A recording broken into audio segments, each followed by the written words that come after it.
আমাদেরকে ভয় দেখায় কে?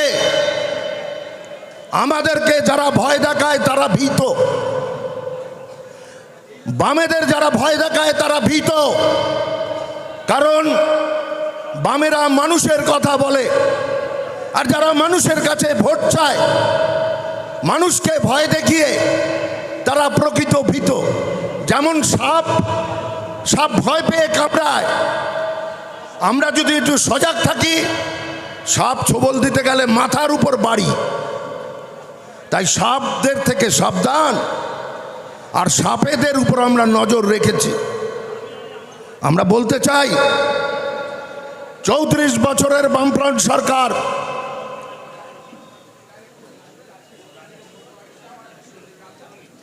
সেই দার্জিলিং থেকে কাকদ্বীপ, ওই হিমালয় থেকে সুন্দরবনের সমুদ্র, বহু শহীদের রক্ত দিয়ে এই বামফ্রন্ট সরকার তৈরি হয়েছিল। আর সেই 34 বছরের বামফ্রন্ট সরকার গ্রামে গ্রামে গড়ে দিয়েছিল রাইটার্স বিল্ডিং। যে রাইটার্স বিল্ডিং হলো পঞ্চায়েতের গণ সরকার। আমাকে এরকম ডিস্টার্ব, আমি বলেছি, আমি হাত নেড়েছি।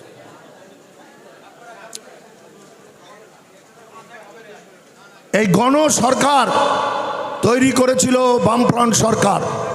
1977-এর কমরেড জ্যোতি বসুর আহ্বানে যেদিন রাইটার্স বিল্ডিংয়ের সামনে কমরেড জ্যোতি বসু, কমরেড বিনয় চৌধুরী, কমরেড হরেকৃষ্ণ কোঙার, কমরেড কৃষ্ণপদ ঘোষ, কালো জয়ী নেতারা যেদিনকে ঘোষণা করলেন, কমরেড প্রভাস রায়, যার কথা না বললেই নয়, প্রভাস রায় জানতেন না পরের দিন তিনি মন্ত্রী হবেন, দক্ষিণ 24 পরগনার নেতা। তার গায়ে শত ছিদ্র একটা জামা, পরনে ধুতিটাও নেই। কমরেড প্রমোদ দাশগুপ্ত বললেন, আপনি একটা পরিষ্কার ধুতি একটা জামা পরে কালকে রাজভবনে আসবেন। 1977-এর বামফ্রন্ট সরকার তৈরি হচ্ছে। গ্রামের মানুষ তার মন ভরা রায় দিয়েছিল, সেদিনকে বলেছিল, সেদিনকে প্রতিজ্ঞা করেছিল যে বাংলা, শত শহীদের রক্তে রাঙা বাংলা, আল্লাহ মায়ের বাংলা, তাদের বাংলাকে আমরা কর্দমাক্ত করতে দেব না। সেই প্রভাস রায়কে কমরেড প্রমোদ দাশগুপ্ত নিজের ধুতি দিয়ে বলেছিল, আপনি এই ধুতিটা পরে আপনাকে কালকে মন্ত্রী হতে হবে। নিশ্চিত আপনাদের চোখে একটু জল আসছে না? কত বড় মতাদর্শ, কত সংগ্রাম, কত ভাবনা তার মধ্যে দিয়ে বামফ্রন্ট তৈরি হয়েছিল।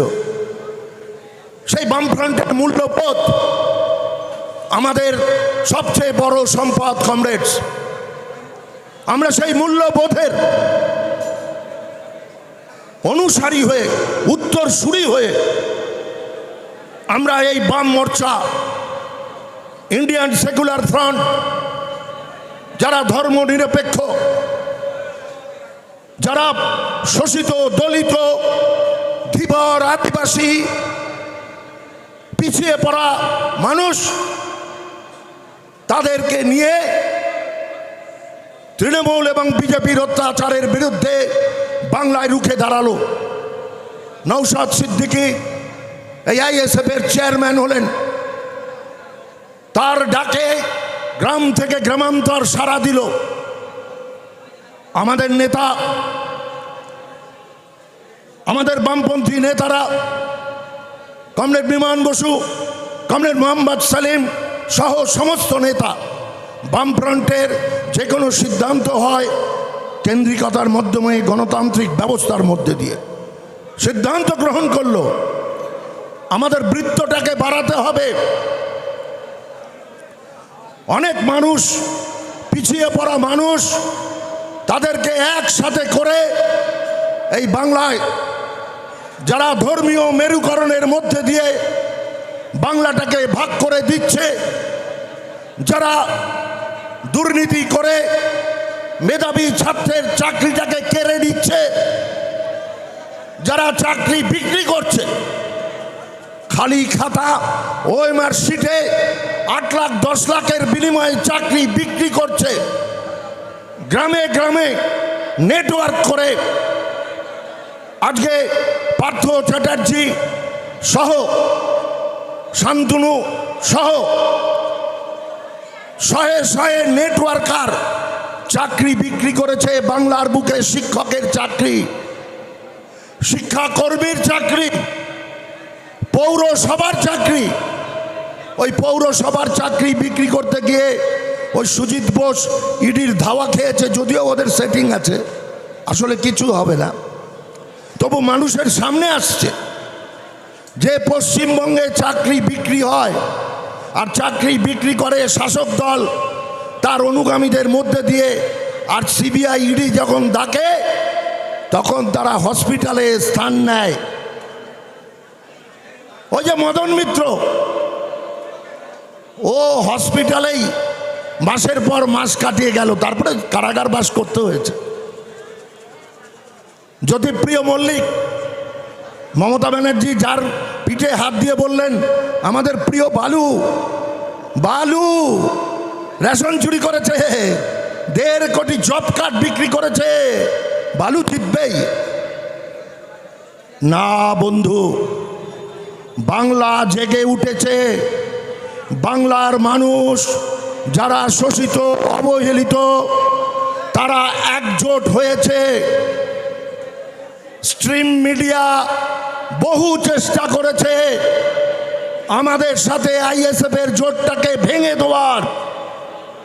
আমাদের নেতৃত্ব, বামপন্থী নেতৃত্ব এবং আমাদের অভিভাবক পার্টির অভিভাবক কমরেড বিমান বসু রাতের পর রাত, দিনের পর দিন ফ্রন্টের নেতৃত্ব এবং সেকুলার ফ্রন্টের নেতৃত্বের সঙ্গে আলোচনা করে আজকে এই শক্ত সামর্থ্য সুস্থ একটা জোট তৈরি করেছে, যারা বাংলাকে এগিয়ে নিয়ে যাবে। আর তাদেরই একজন প্রতিনিধি বাম মোর্চার সমর্থিত আইএসএফের দলীয় প্রতীকে কমরেড বিশ্বজিৎ মাইতি এই আমডাঙ্গা কেন্দ্র থেকে আমাদের হয়ে প্রতিদ্বন্দ্বিতা করবেন। আমরা সকলে মিলে এই সিদ্ধান্ত নিয়েছি।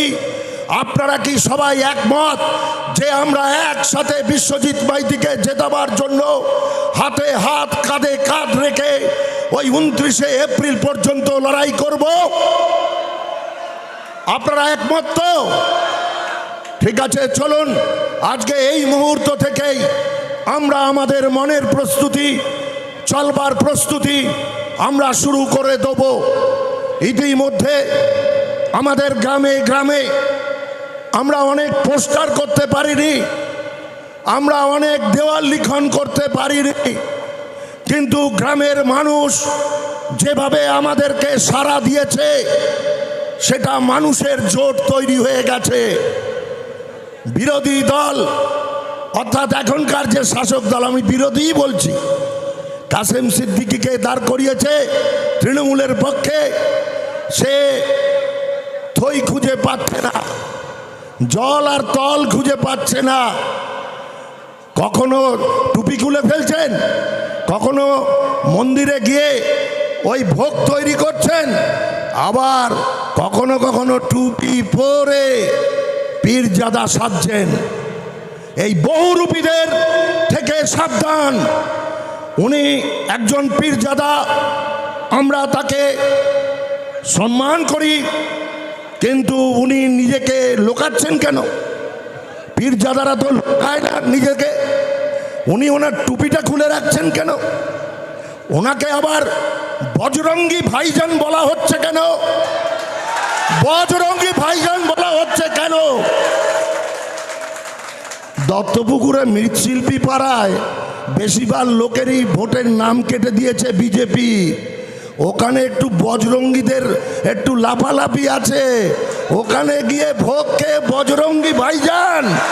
হ্যাঁ, তাই আমরা আমরা সব ঠিক করেছি। এই বর্ণচোরা বহুরূপীদের থেকে সাবধান। যারা রাস্তার উপরে আছেন তারা বাদিক দিয়ে আসুন। আমাদের মঞ্চের বাদিকে প্রচুর জায়গা আছে, আমরা চট পেতে দিয়েছি, নিচে ঢালাই করা আছে, আপনারা বসতে পারবেন। আরও মিছিল আসছে, আরও মিছিল আসছে, আমাদের নেতারা আছে বসে, তারাও বক্তব্য রাখবেন। আমি আর দু চারটে কথা বলে শেষ করব। কমরেড সোমনাথ ভট্টাচার্য আসছেন, কমরেড সোহরাবদা আছেন মঞ্চে, কমরেড রেজাউল হক আছে, তারা বলবেন। আমি যে কথা বলছিলাম, এই মমতা ব্যানার্জির দল রবীন্দ্রনাথের জন্মদিনের আগের দিন উনি রবীন্দ্র উৎসব পালন করে ফেলেন।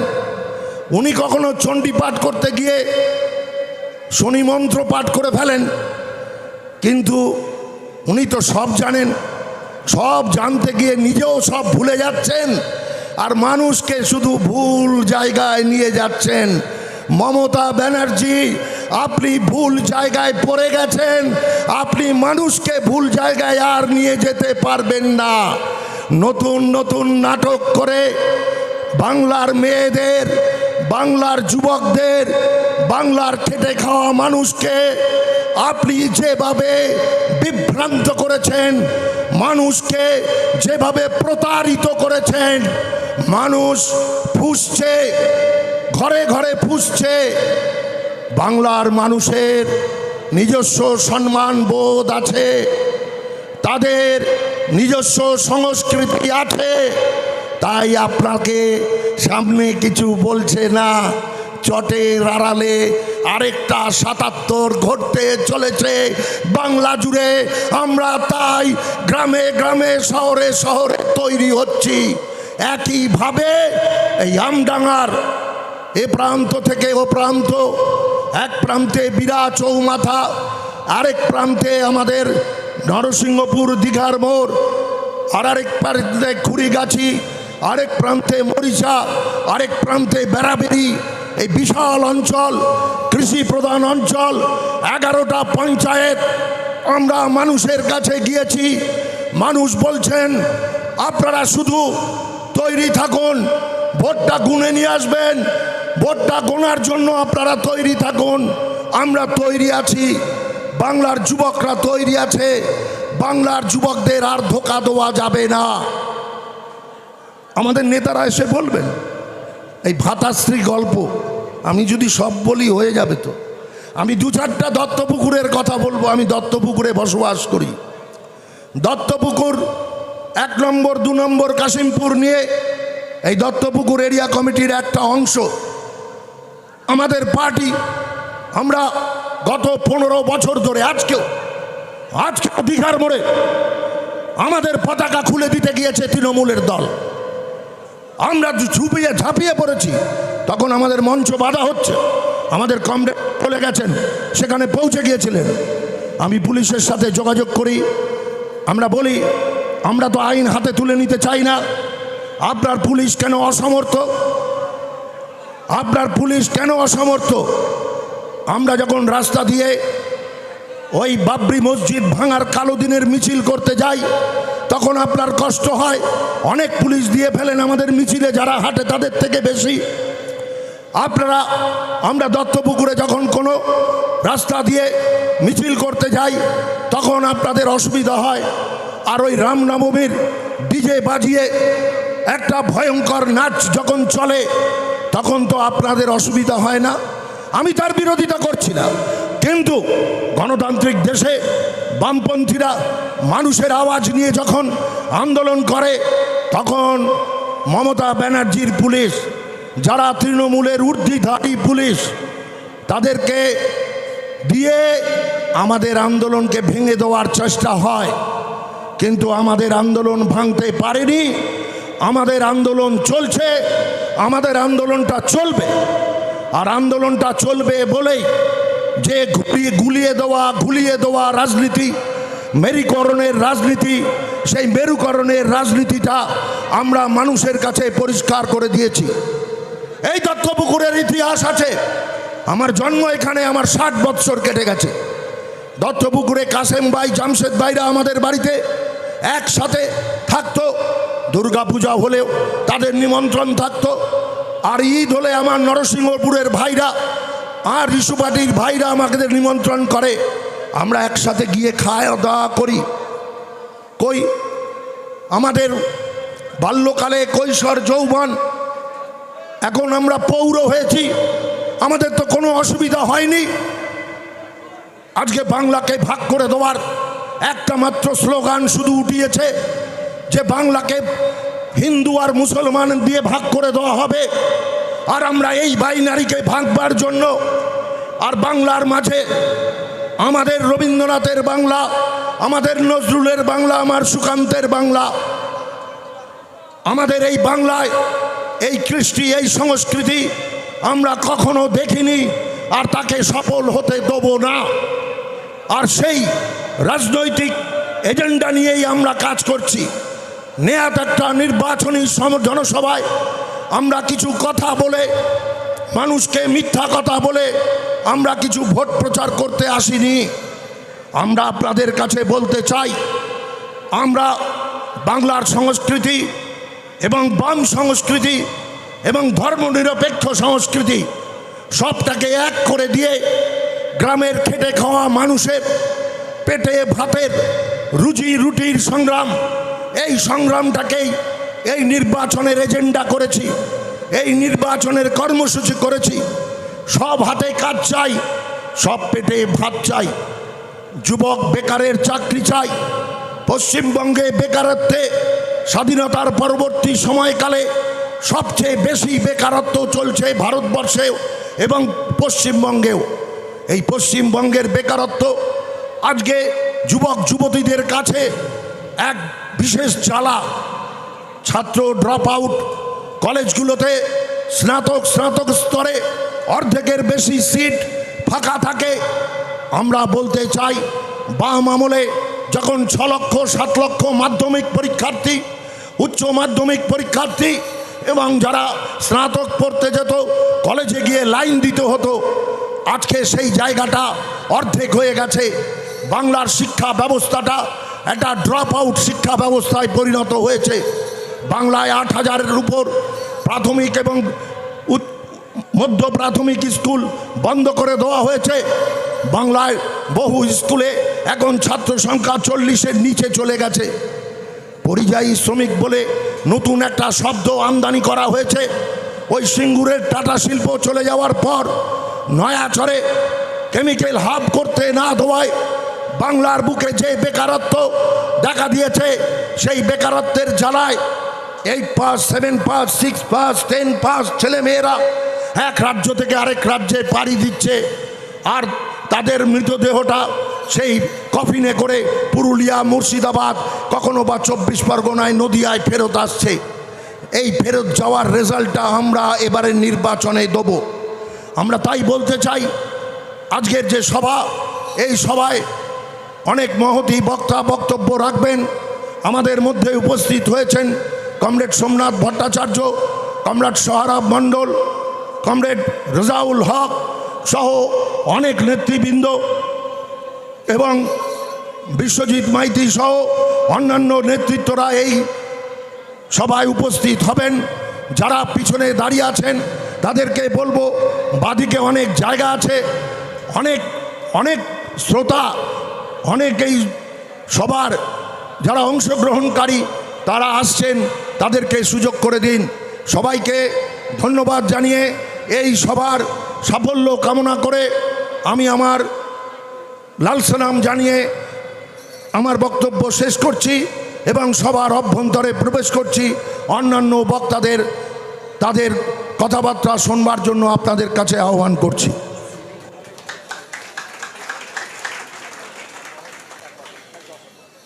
যশোর রোডে সিভিক ভলেন্টিয়াররা গাড়ি সরাচ্ছে, আমাদের কর্মীরা তাদেরকে সহযোগিতা করবেন। আমরা আমাদের এই শৃঙ্খলাবদ্ধ পার্টির সবাইকে বলছি, সিভিক ভলেন্টিয়াররা যেভাবে সহযোগিতা করছে গাড়ি সরানোর ক্ষেত্রে, আমাদের কর্মীরা যেন তাদের সহযোগিতা করে।